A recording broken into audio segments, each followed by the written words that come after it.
Saan namang no income proof, no salary slip needed, no bank statement required, na bagong labas na online leading application guys na namataan ko dyan sa Facebook at na-install ko nga po siya via Google Play Store na kung saan nga guys kung ikaw ay naghahanap ng mahiraman ng pera online dyan na nag-aalok ng malakihang halaga, abay mukhang ito na nga naman ang sagot.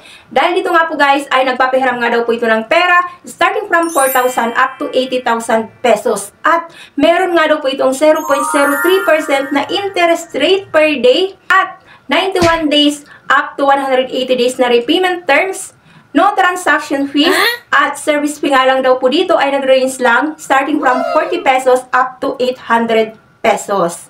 Kaya naman guys, kung interested ka na malaman ang all about dito, panoorin mo na muna ang video na ito. Huwag ka na muna mag-install dyan dahil dito nga po ay a-applyin ko na rin po siya ngayon, ora mismo. Nang sa ngayon makita po natin kung ito nga ba ay legit, recommended, trusted, at kung safe nga rin ba yung mga personal information natin dito if ever nga na mag-apply kayo dito. And at the same time, check na rin natin kung ano yung mga deductions dito, tuwing kailan babayaran yung nahiram na pera, at kung magkano naman yung actual amount na ma-receive natin sa ating GCash account. Nang sa gayon guys, magkaroon na rin po kagad kayo ng advanced information regarding sa kung paano nga ba yung sistema at yung kalakaran ng pagpapahiram nila dito ng pera. At syempre guys, bago tayo mag-proceed dyan, kung bago pa lang po dito sa aking YouTube channel, please consider to subscribe na muna and click na rin po ang notification bell dyan para naman lagi kang updated sa mga incoming videos na in-upload ko dito.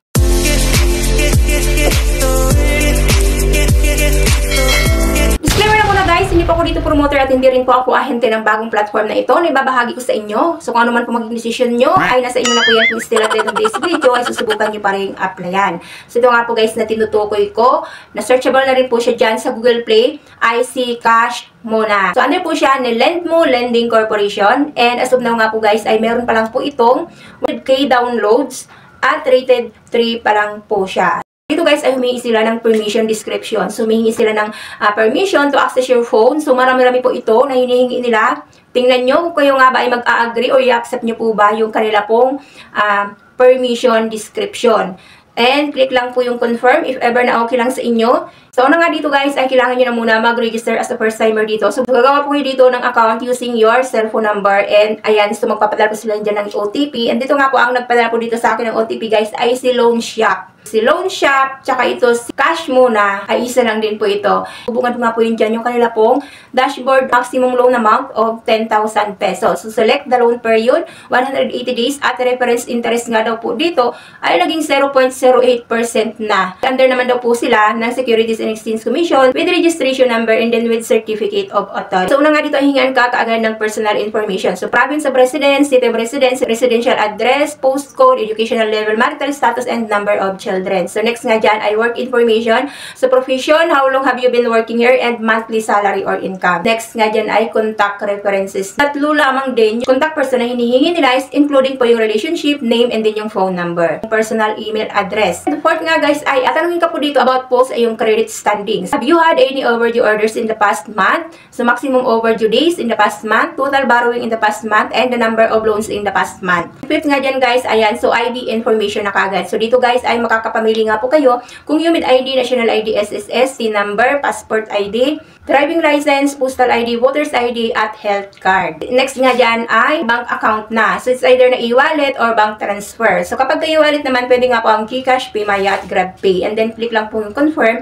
And ayan, so bumungad na nga po guys. So meron na naman nakalagay dito na maximum loan amount of 20,000 pesos. So, nakalagay na dito ay select the loan period, 120 days nga daw, at reference interest rate ay 0.80% na. So, paiba-iba sila doon sa kanila pong reference interest rate. And dito nga guys, may nakalagay na you can apply for multiple products depending on your loan needs. Click natin itong apply. Meron na ngang lumabas na loan details na kaagad guys. Please choose the amount of your loan first. So, ay nakalagay niya ay 20,000 pesos. Ito nga po guys sa baba, yung sinasabi nila na you can loan a multiple loans depending on your loan needs. So, meron nga po dito sa baba ng cash muna. So, maximum loan amount ay 40,000. And dito sa baba ay si loan is.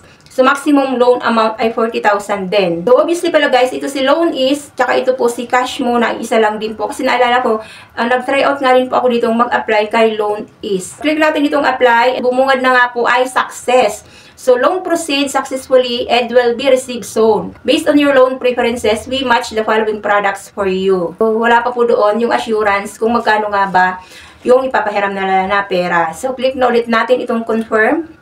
And dito nga pala guys ay may nakalagay na you have pending application. So, please process it as soon as possible. So, na-trace nga po nila guys.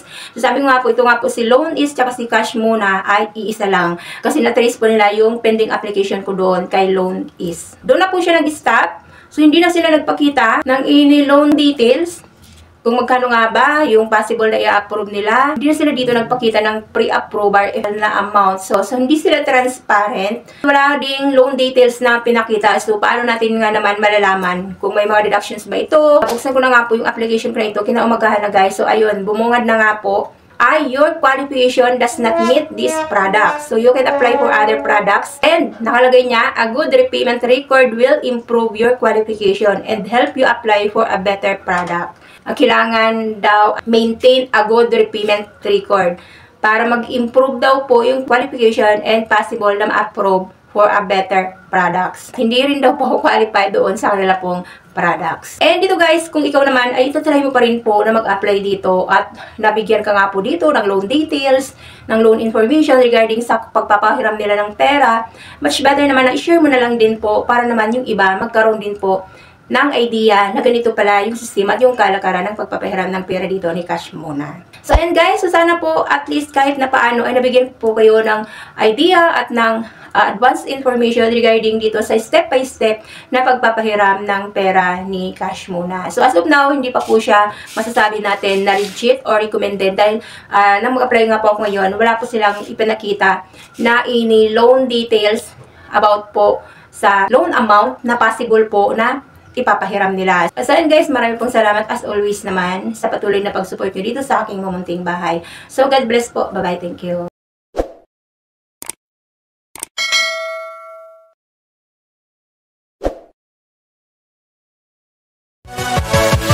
Yeah.